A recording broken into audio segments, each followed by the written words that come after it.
Yo, what's up, guys? Hypebeats Dad, and I'm back with another one. This one, we're going to talk about the history of MPCs.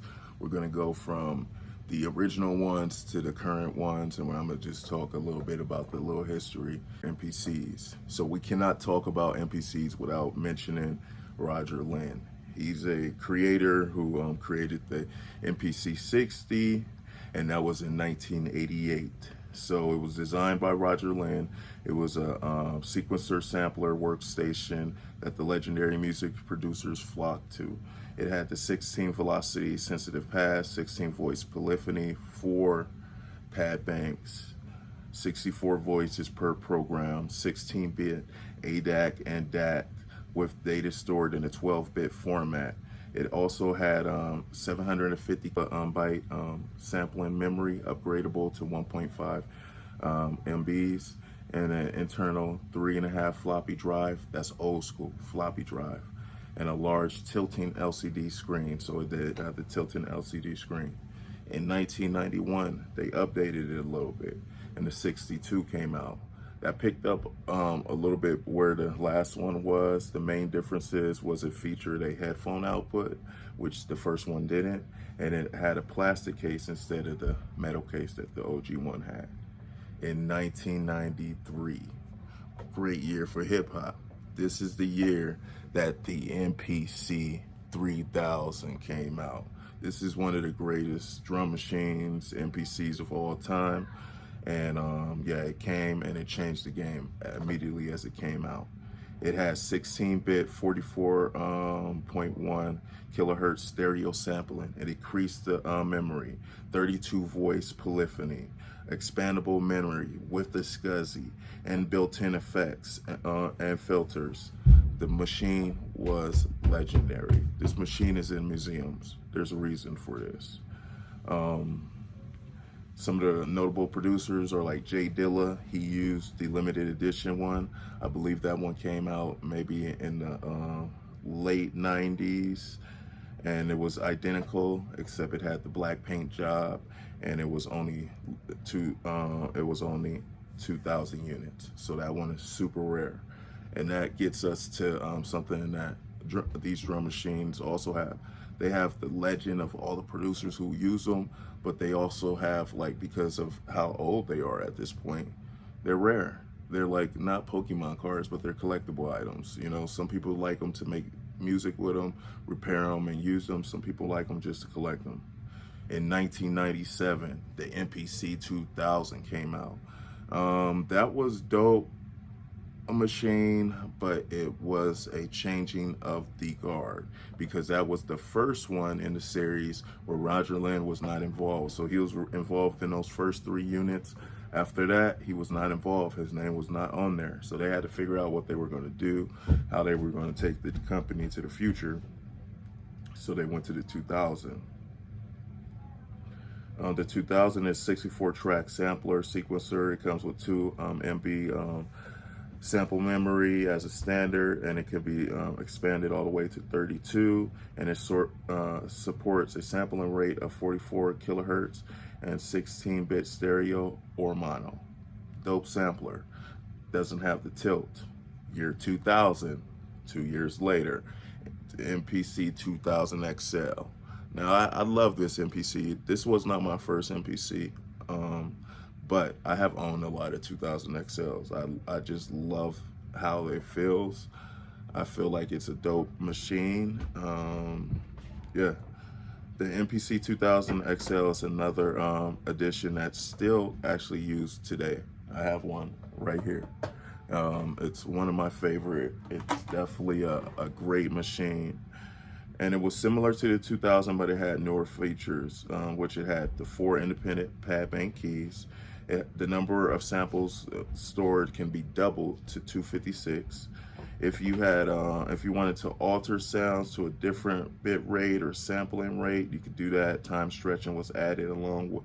In 2004, they added that blue 2000 XL, the MCD one, which had the compact flash drive reader built in their standard instead of having a floppy or zip drive, which is, you know, old school 90s technology. In 2002, one of the greatest MPCs of all time came out. I know the 3000 it was the greatest, but another greatest one, the MPC 4000. This is one took the MPC product line into the future and was like very forward thinking. They introduced the most features of the flagship, and they incorporated a sampling engine that was just like, it was like a real sampler, like you know how like people like Daydream Sound always be like, yeah, the new Akais are cool, but the sampler engine, this sampler engine in here was crazy. He couldn't even snuff it. By the end of 2003, they revealed the 4000 and replaced the original white one. In 2004, the upgraded version had some extra hardware extensions, and it came in blue casings. So it was dope, man. 2005. This is kind of around the time when maybe I wasn't like making hardware beats, but I was looking around and I was tapping in. And MPC 1000. That is the first MPC that I own. In 2008, I bought my first MPC 1000. But MPC 1000 was the first of two releases that Akai gave birth to in 2005. Great year for the MPCs. This one is dope because people like JJOS took the MPC 1000 from just regular Akai. Was like, oh, we're just gonna make something. We don't want to make it all like feature rich, man. We got this other one coming out. Shh. Well, let's just push this one out there. JJ was like, nah, I'm gonna make this motherfucker tight, and he put all the features in it. I remember JJOS, even one of my first producer names back in like 2008, like back in the day, was Japanese Jellyfish, JJ. So I'm not JJOS, but you know, I definitely know about that. They started with the blue one in 2005. In 2007, they came out with the black one. When I first bought mine, it was like 2008. I bought the blue one, and then I did all the research, and it was like, oh, the blue one sucked because the pads go out or this or that. And I was so new to it that I was like, damn, I need a black one. And I instantly bought the black one. And that's what got me into flipping drum machines, because it was like, damn, I got two now. I took that blue one, I listed it, and the first person that I sold it to was a dope ass band that ended up becoming a famous ass band. They're from Canada. They ended up becoming super famous and shit. And they came to the house in Long Beach and bought the fucking MPC 1000, and that's how I started to. That became my little hustle, flipping drum machines. In 2005, they also came out with their new flagship, which was the 2500. This is a really dope machine because this is one of the last like super like analog ones that just go, and they're smooth. The workflow is dope. I've had a few of these. I've sold them. I've always regretted it. The one I really regretted was I had a 2500 SE, the one with the blue screen, and I sold it to the homie who showed me my first MPCs. So it was cool because it was a friend who was a producer, and I obviously needed the money at that time. But as I get older, I'm like, damn, like, yeah, gas is real. Yeah, you can have a lot of gear. But if you have a mentality that this is an investment, but where it's also something that you really like to do, don't let no one tell you you can't have gear. Look at all these fucking big YouTubers. They got plenty of gear. Most of it is given to them, but they still got gear. Real ass producers, you go in their house, they got gear from the years. Don't let people hate on you and tell you, oh, you can't have more than one drum machine. Oh my God, he has this, he has that. Who gives a fuck? This is your life. Don't listen to them. Worry about you. All right, back to the MPCs. So 2500, really dope, had the CD drive. It was futuristic. In 2006, they had the 500. This is one that I've never got. I've always looked at them and I was like, oh, that's kind of cool. It was interesting because they changed the pad layout. Instead of having the 16, looks like what we have 12 velocity sensitive pads. And this was one that they basically thought the producers would go out on the train, make some beats, and then come back and put it in a 2500. It maybe didn't happen like that. People just took these and was like, oh man, I got an MPC, I'm running with it. So that was cool. In 2008 was our last standalone MPC. Can you understand this? This is the history is about to change right here. And it was a very I remember this time period because there was a lot of hate. The two MPC 5000 motherfuckers was buying these and instantly selling them because they were like, the OS sucks, this sucks. But then Akai actually fixed that OS, and the 5000 is fire. I had a 5000. It had glowing in dark green pads. I hated that I sold that. That was a dope machine. It had a synth in it.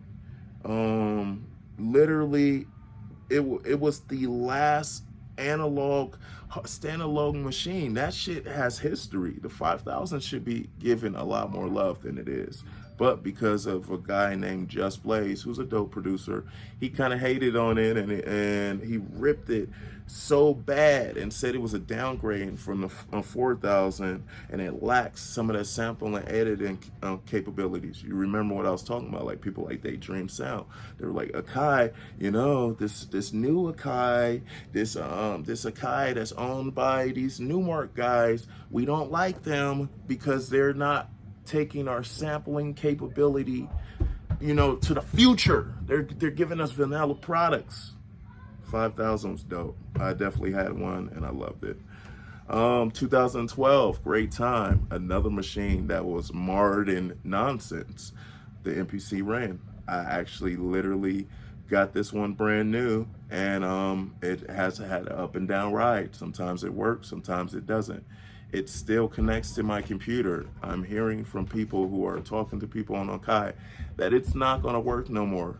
So I feel like Akai, you do us this solid. Make us an MPC Beats program or something for legacy drum machines, for all of those legacy software that you introduce. These are still newer than the MPC 5000.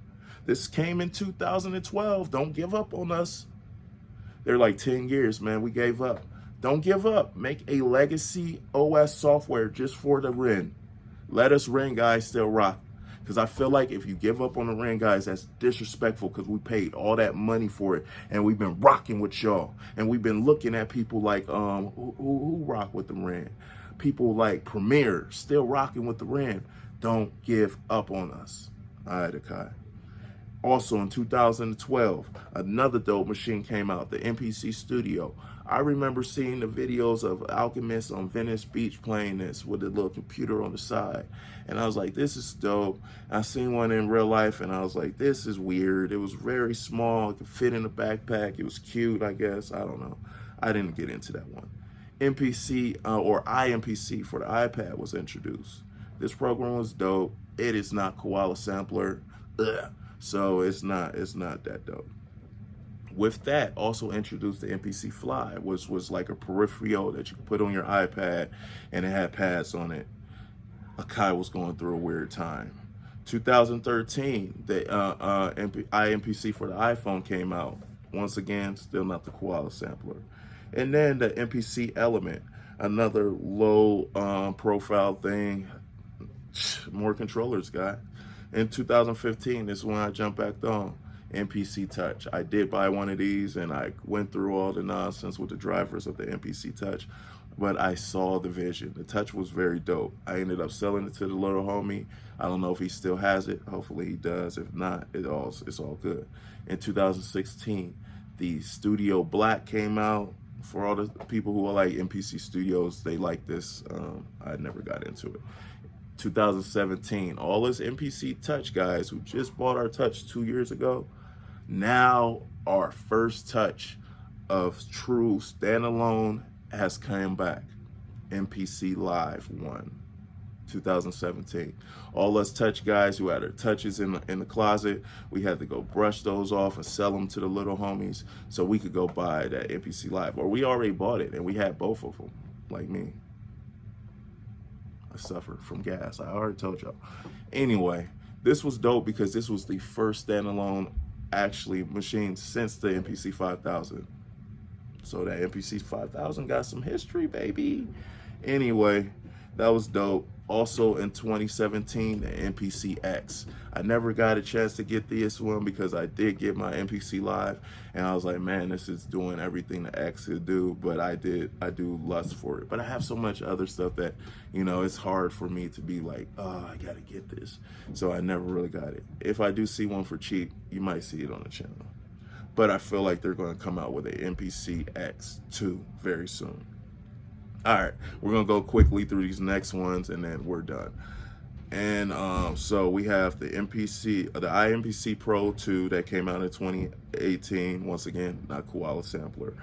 And then in 2020, that's when it came out with the MPC 1. That's a smaller one, lacks a lot of features that the Live have. Seen it, the little pads are really small. They're cute. You know, my homies have one of these. Once again, not for me. MPC Live 2. This has become interesting because I was one of the guys who was like, damn, why do I get this MPC Live 2? But they did have a couple new features with the CV and then the speaker, and then I got the one that was retro. So it made sense for me. And then the new 2022 MPC Key 61. That's the brand new, the newest MPC that is offered right now. It's not the flagship, that still belongs to the X, but it has the flagship capability and workflow. So it just kind of changes the game, guys. So like, definitely, please, let's in this comments, let's talk about all this history of MPCs. Talk about the ones that you guys had. Talk about your favorite ones, which ones that you like, where you want to see MPC go. Do you want to see MPC come out with, or Akai come out with a MPC 3000 classic that works on all the new technology? Or would you be like someone like me who would like them to just literally not give up on the Renaissance and have like a legacy OS that just works with their Renaissance as they continue to go into this new OS that works with the new architecture? And what do you guys think? Do you like the new ones, or are you a person who really only likes the old school MPCs? Hey, let's talk about it. Peace. Once again, it's Hypebeast Dad. Shout out to everybody who's commenting and subscribing to the channel. Let's continue to grow, guys. Peace.